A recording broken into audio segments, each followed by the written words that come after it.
One minute, a group of coworkers was on a bus heading back from a remote team building retreat in the Appalachian Mountains. The next, blinding light, screeching metal, and silence. When they woke up, they were lying near a grassy road. The bus was gone. No wreckage. No blood.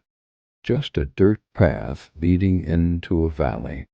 Confused and bruised, they walked toward the only visible structure, a wooden sign, old and cracked.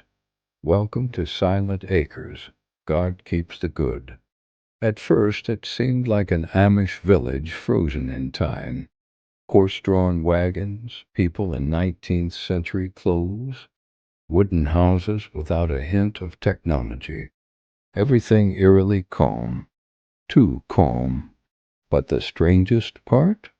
No one acted surprised to see them. In fact, the villagers barely acknowledged their presence. Some stared, others turned their backs. They whispered behind closed doors. "We must have gotten knocked unconscious." "Maybe we're dreaming," someone muttered. "We're in some sort of historical reenactment town," another said. But they couldn't call for help. No phones, no service. Every attempt to leave the village led them back to the same starting point. The forest, the hills. They looped. They were trapped. Days passed. Then weeks. Time lost meaning. The sun always seemed too still in the sky. Food was always provided, left at their doors in baskets. They never saw who brought it.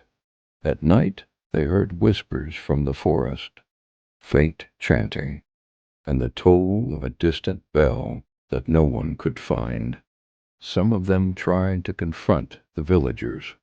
One man, Carl, shoved an old farmer and screamed, "Where the hell are we?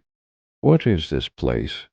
The farmer only replied in a cold, gravelly voice, "You're where you belong. God don't make mistakes." That night Carl vanished. His boots were found by the well, and a fresh grave appeared in the churchyard. No one had seen a burial. No one ever did. They started to suspect the truth. I think we're dead," whispered Sarah, one of the more grounded members of the group. "The crash, there was no way to survive it. Maybe this is something after, a test or punishment." But the others resisted. They laughed, snapped at her, refused to listen. It was too much to accept. Still, things didn't feel real. The air never moved. Rain never fell. No animals. No insects. Just endless, dry, hushed days. And then there were the villagers. Every night they gathered in a small chapel and lit candles. They spoke no words, just stared at the flame. If any outsider entered, they stopped and stared until the intruder left. One night, a woman named Denise followed one of the children into the woods. She never came back.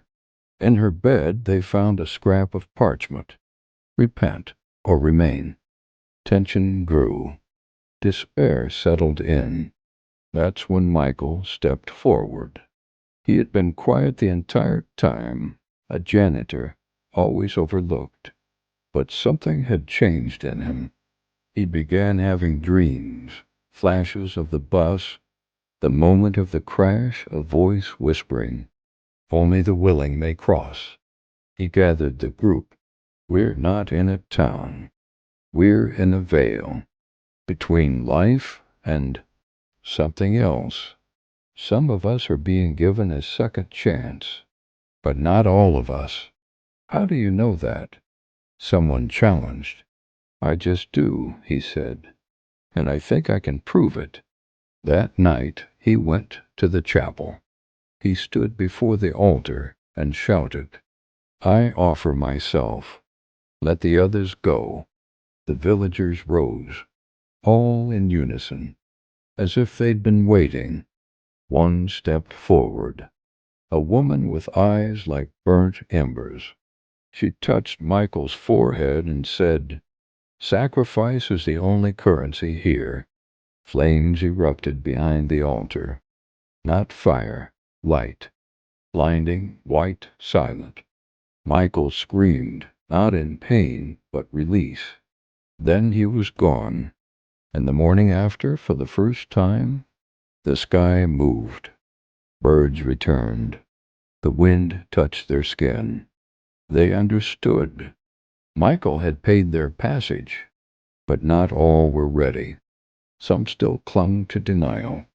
Some chose to stay, afraid of what lay beyond the veil. As the others walked toward the hill at the village edge, now open, glowing, the trees no longer looping, they looked back. The villagers stood in silence, watching, not angry, not smiling, just observing. And above them, carved into the stone of the chapel's bell, "He who gives lives." The story ends with this. Some made it through, some stayed behind, and no one knows what happened to those who refused both paths. But sometimes when hikers lose their way in the Appalachians, they hear a bell in the trees and see shadows in old-fashioned clothes, watching, waiting.